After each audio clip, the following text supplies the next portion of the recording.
তুই এখানে কি করছ? দেখো দুলা ভাই, তুমি কিন্তু আমার অপমান করতেছো। কেমনে?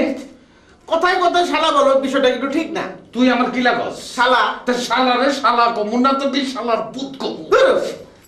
এই তুমি আমার ভাইকে কি বলেছো? কেন? তোমার ভাই তো মারা বলে নাই? বলেছে বলেই তো জিজ্ঞেস করছি। ওর মতো একটা গর্ধপরে যা বলা উচিত তাই বলছি। এ মা, তুমি আমার ভাইকে গর্ধব বললে? হ্যাঁ বলেছি। একই কথা কেন বারবার শুনতে চাও? তুমি ভেবেছো যে সবাইকে ঝাড়ি ঝুড়ি মেরে কাট করে দেবে? গাইড না, গুজা কইরা দেবো। এখন থেকে আমি যেভাবে বলি সেইভাবে যদি না চলো তাহলে ঘরটা ধইরা বাড়ি থেকে বের করে এ মা, এসব কি বলে? তুমি আমাকে এত বড় কথা বলতে পারলে? হ্যাঁ? তুমি জানো এর পরিণতি কি? হ্যাঁ উষ্টা। বাইরের থেকে আইছি, বাথরুমে গরম পানি দাও, নাহলে কিন্তু অসুবিধা আছে। যাও, ওই তোর বোনের যাইতে কস না।